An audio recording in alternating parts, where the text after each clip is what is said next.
안녕하세요. 하소원입니다. 오늘부터 여러분들과 함께 영상을 통해서 같이 알아보는 시간을 가져볼 겁니다. 그래서 오늘은 기본적으로 이 태가불급에 대해서 살펴보고 여러분들이 알고 있는 기본적인 오행에 대한 어떤 단어들이 있는지 한번 살펴보는 시간을 가져볼 거고요. 오늘 하는 것을 기준으로 해서 다양한 태가불급의 동영상을 앞으로 찍을 예정이니까 오늘 하는 거는 기준점이 된다. 하나의 개론이다. 이렇게 아시면서 영상을 보시면 될 것 같습니다. 태가불급을 보통 편중이라고도 하고요. 태가하면 불급한 게 있다. 지나친 게 있으면 모자란 게 반드시 있게 되는 게 태가불급의 뜻이 되죠.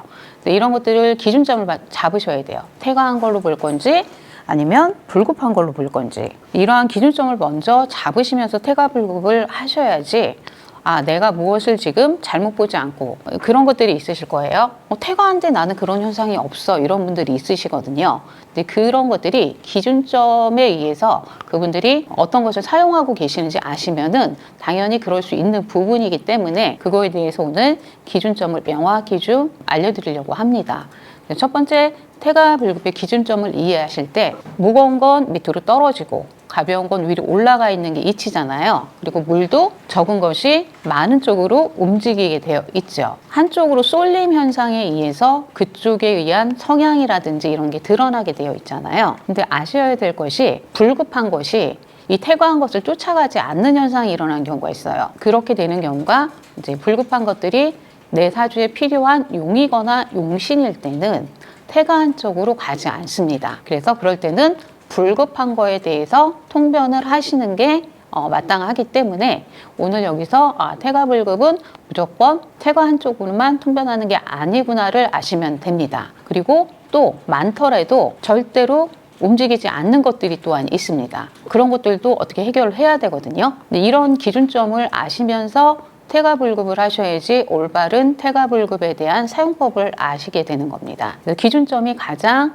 중요하다라고 생각하시면서 앞으로 올릴 동영상에 대해서도 보시다가도 나는 아닌데 그러지 마시고 이 태가불급의 기준점을 봐주시면서 내가 기준점을 놓쳤구나 그러면서 다시 한번 살펴주시면 돼요. 태과해도 움직이지 않는 것들은 우리가 한난조습에 의해서 순환을 시켜줘야 됩니다. 예를 들어서 수가 많은데 흘러야 되겠죠. 그게 우리가 보통 이제 금생수에서 흐른다라고도 하지만 난한 기운이 있어서 따뜻하게 해줘야지 흐르는 것도 있습니다. 이런 것도 염두에 두시면서 이 태가불급의 내용에 대해서 아셔야 됩니다. 그리고 아까 말했듯이 비어있는 것, 작은 것이 용이나 용신이면 절대 많은 쪽으로 가지 않습니다. 이런 용이나 용신이 음간일 때와 양간일 때의 차이가 다르게 나타납니다. 만약에 이제 약한 신금이 많은 간목을 상대할 때는 이게 신금이 용이나 용신이면 절대 간목적으로 가진 않지만 이 신금 혼자 감당하지 못하는 음간이기 때문에 감당하지 못하는 일들이 발생을 합니다. 그럴 때는 신금을 도와줄 수 있는 또 다른 글자를 용해야 됩니다. 우리가 보통 신금을 도와주는 글자를 경금으로 알고 계시잖아요. 이러한 또 다른 부수적인 요소가 필요한 거고요. 또 이러한 작은 것이 지지의 인종병화라든지 사중병화가 많은 금들을 감당할 수가 있는 것들이 있거든요. 양이기 때문에 작더라도 능히 처음에는 다 대항을 하지 못하지만 그 용에 대해서 의지를 굽히지 않고 사용을 계속 하다가 결국은 이 금에 대해서 감당 능력을 가지게 된다라는 것을 알고 계시면서 태가불급에 대해서 시작을 하셔야 됩니다. 그 중에서 오늘은 이제 구체적으로 들어가는 게 아니라 보통 알고 있는 오행의 태가에 대한 어떤 간목이 태가하니까 어떻더라? 을목이 태가하니까 어떻더라? 그런 용어들을 한번 모아봤습니다. 그냥 이런 용어가 있다 정도 아시고 이런 것들이 아까 말한 기준점, 태가하거나 불급하거나 이거에 대한 기준점으로서 이걸 나중에 또 분별을 하셔야 되고 앞으로 태가불급에 대한 동영상이 계속 올라올 거예요. 그래서 거기서 조금 더 계절적 영향이라든지 이런 것들을 가미해서 하나하나씩 좀 더 구체적으로 이제 동영상을 올릴 테니까 오늘은 그냥 가벼운 워밍업 정도라고 생각을 하시면서 이해를 해주시는데 놓치지 말으셔야 될 거는 기준점은 바르게 알고 계셔야 된다입니다. 간목 태과를 한번 살펴볼까요? 간목이 태과하면 보통 그러죠. 지나치게 뻣뻣해. 그래서 그게 자존감이나 자존심으로 비춰질 수 있고, 또한 그렇게 뻣뻣하다 보니까 자기가 앞으로 나서는 앞장서야 된다는 이미지가 있어서 지나친 월권도 할 수 있고 자기가 최고라는 지나친 명예욕도 가질 수 있습니다. 그래서 이렇게 지나치게 되면, 월권도 지나치게 되면 잘못될 수 있잖아요. 그래서 망신살이라든지, 그리고 이런 걸 알아주지 않으면 삐지게 됩니다. 명예욕 때문에 약간의 허관을 좋아한다, 이렇게들 많이들 알고 계세요. 이게 그냥 일반적인 통변의 용어들이고, 이러한 태가도 기준점에 따라서 이 간목을 지하는 용이 있게 되면은 이쪽으로 치우치지 않고 조절하는 능력이 생겨난다, 이렇게 알고 계시면 됩니다. 다음으로 을목의 태가를 우리가 알고 있는 보편적인 용어로 한번 써봤습니다. 지나친 관계 확장이라든지 지나친 경쟁 심리, 그러다 보니까 지치다 보니까 오히려 그쪽을 보지 않는 지나친 소외의식을 또한 가지고 있습니다. 그렇기 때문에 지나친 소외의식은 우리가 음행이라 그래요. 음행은 뭐 이렇게 양지로 행하지 않고 음지로 행한다. 자꾸 경쟁보다는 뒤쪽으로 가려는 그런 행동을 보이고, 그러다 보니까 왕따라는 표현도 나오고, 인정 못 받음, 그리고 제외됨. 그러다 보니까 감정적으로 이 사람이 남에게 시비 거는 행동을 할 수 있는 이런 요소들로 많이들 나타납니다. 다시 한번 강조하지만 이런 현상들은 용이나 용신에 의해서 얼마든지 그 개선을 할 수 있다는 걸 기억하시면서, 이게 있으니까 전부 그래 라고 해석하는 것보다는 기준점을 찾으셔야 됩니다. 태가불급에 의한 병약이라고 해서 병이 있으면 약이 있다. 그 약이 있으면은 어떤 행동을 해야 된다. 그 약이 약해도 충분히 감당할 수 있다라는 이미지를 가지시면 됩니다. 병화의 태가를 한번 살펴봅시다. 병화는 지나친 외형 확장이라 그래요. 크게 남들에게 보여지려는 것을 가지고 있기 때문에, 그래서 반대로 뭐예요? 크게 밖만 보기 때문에 내 밑이 어두워서 등잔 밑이 어두울 수 있는 게 또한 태과의 현상입니다. 그리고 그러다 보니까 모든 것이 중간에 중단되고 하다가 많은 그런 현상이라 그러죠. 그렇기 때문에 크게 될 사람이 하다 말기 때문에 사람들한테 지탄도 받고, 그래서 인품적 가치도 손상이 되고, 그리고 항상 지위, 인간 경쟁에 대해서 탈진의 우려가 있는 게 병화의 태가입니다. 이런 용어 중에서 어떤 것을 쓰는 건지는 사실은 계절적 요소라든지 그 사주의 격국적인 요소, 이런 것들이 총망라돼서 나와야 되는 건데, 그 일반적인 용어라고 생각을 해주시면 됩니다. 정화가 태가하면 정화의 특성은 자기 주변에 있는 것들을 개선시키는 역할들을 많이 합니다. 기존에 있던 것들을 다르게 보는 시각을 가진 것도 또한 정화의 특징인데, 그렇기 때문에 지나친 개선을 하는 게 또한 이 정화의 태과입니다. 그래서 지나치게 하다 보니까 결과가 잘 안 나오니까 처음부터 다시 해야 되는, 우리가 영점 현상이라 그래요. 0부터 다시 시작해야 되는 그런 현상, 그리고 결과 부실, 이념 부실, 그에 따른 지나친 애씀에 대한 몸부실이라 그래요. 그래서 이럴 때 정화가 태가하게 되면 우리가 그러죠. 성형수술에도 지나치게 하신 거예요. 이런 것도 조금 연관지어서 생각을 해주시면 좋겠죠. 지나치다 보니까 그 관계 개선 능력이 오히려 잘못 쓰여지거나 비판 의식으로도 발전할 수 있는 게 정화의 태가에서 나오는 그 현상들이고, 이런 용어들이 있다 좀 알고 계시면 됩니다. 그리고 무토의 태가를 한번 용어로 만들어 봤습니다. 지나친 외부 의식을 가지고 있는 게 무토의 태가입니다. 지나치다 보니까 어느 순간에 발걸음을 멈추게 돼요. 그래서 은퇴를 하거나 낙향, 길을 떠난다, 그렇게 얘기를 합니다. 그리고 좋은 장소가 아니라 지나친 외부 의식에 의해서 어둠이 발생을 하기 때문에 우리가 속세도 떠나기도 하고, 뭐 비밀 장소에서 근무한다, 뭐 이런 것도 이 속에서 용어가 나오기 시작을 합니다. 이제 드러나지 않았다는 것도 이 원인 중에 하나이기도 하죠. 그렇기 때문에 기존 것을 또 그대로 사용하는 게 아니라 용도 변경을 하려는 의도도 무토의 태과에서 보실 수 있습니다. 늘 강조하지만 이런 것들이 극복할 수 있는 용이나 용신이 있을 때에는 얼마든지 이런 현상이 오히려 이런 것들을 개선시켜 줄 수 있는 사람으로 작용할 수 있으니까 한쪽에 치우친 시각이나 한쪽에 치우친 생각으로 이런 것들을 바라보지 않기를 부탁드립니다. 그러면 기토의 태과이에서 일반적으로 나타날 수 있는 현상들을 또 한번 살펴봅시다. 기토가 지나친 거는 지나친 자기 것화 현상이 일어나요. 그에 따라서 오히려 지나친 자기 것을 가지려다 보니까 그 안에 스스로 묻히게 되는 갇혀 살 일도 있고, 그리고 이 일 저 일 다 자기 것 다 하려다 보니까 일을 너무 많이 벌리는 현상도 있습니다. 그래서 옛날 표현은 뭐라 그러냐면 지나친 자기 것다라고 얘기하잖아요. 그래서 우스갯소리로 이 장소도 내 거다, 저 장소도 내 거다. 옛날에는 이 여자도 내 거, 저 여자도 내 거 이런 표현을 했거든요. 그래서 이제 동가식 서가숙이라는 동가숙 서가식이라는 이런 표현이 됩니다. 그러니까 아침은 동쪽에서 밥은 동쪽에서 먹고 잠은 서쪽에서 자고 이런 식의 표현들이 있어요. 그러다 보면 기토가 탈진될 우려를 안고 있습니다.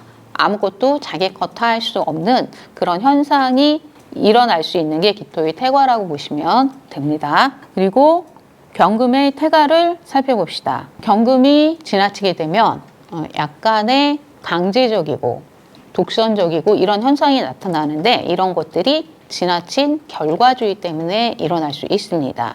근데 오히려 경금이 지나치게 되면 아무것도 모르는 순진무구함도 이 속에 있습니다. 약간의 반대적이에요. 그러니까 속살지기라 그래서 너무 강압적일 수 있거든요. 근데 그 경금이 태과했을 때의 속살지기는 약간의 같은 편끼리 내 편을 내가 보호하고 이끌어줘야 되는데 같은 편끼리 내부 분쟁이 일어날 수 있는 약간의 그런 현상입니다. 약간 무딘 것도 경금의 태과의 속성에 들어가요. 무디다 보니까 사람이 서툴고 어리숙해 보이고 좋은 표현으로 순진해 보이죠. 그래서 이런 상하가 통하지 않는 것 때문에 경금이 지나치면 우리가 뭐 하수구 막힐 일 생긴다, 뭐 변비 생긴다 이런 것도 나중에 나오게 됩니다. 나중에 시간이 되면은 이 태과에 의해서 몸이 어디 안 좋은지 이런 것도 동영상으로 한번 찍어서 알려드릴게요. 신금의 태과, 신금이 지나치면 지나치게 이르게 성이라 그래요. 이루려는 성향이 드러납니다. 지나치게 빨리 마무리하기 때문에 이룰 성자를 써서 지나침이에요. 지나친 성과주의가 있을 수 있습니다. 그렇기 때문에 성과를 못 내게 되면은 내가 냈다고 해서 주변에 막 알리는 내가 다 한 거야 라는 표현을 할 수 있어요. 그래서 사람이 오히려 요란스럽고 가벼울 수 있습니다.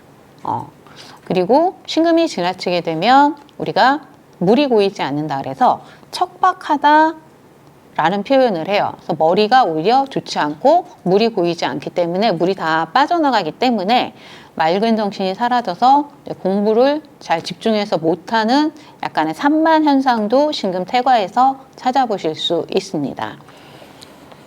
다시 한번 강조하지만 이런 것들은 태과한 것에 대해서 불급한 것에 대해서 태과한 것에 대해서 한단조습으로 이 잘못된 것들을 순환시킬 수 있는지 용이 불급하더라도 이것들을 다 위기와 잘못 이루어진 것에 대해서 개선과 극복을 통해서 바꿔나가는지를 기준점에서 놓치지 말고 찾으셔야 됩니다. 그리고 임수의 태과를 한번 살펴보겠습니다. 임수가 지나치면 일단은 지나치게 응결시키는 것, 자산적 가치나 이런 것들에 대해서 지나친 응결 정신을 가지고 있어요. 그래서 그거를 이제 지나친 경제 욕구라고 표현을 해봤고요. 실질적으로 이렇게 태과하게 되면 응결에서 남는 게 없게 됩니다. 그래서 실물적 가치를 오히려 손실시킬 수 있고, 그리고 그 실물적 가치라 그래서 최종에서 이런 것들이 잘못되기 때문에 호사다마라는 표현을 합니다. 임수가 태과하시는 분들은 일이 잘 되다가 마지막에 보통 7, 8, 우리가 10까지 간다라 그랬을 때 7, 8 종류에서 모든 일에 대한 크레임이 걸릴 수 있습니다.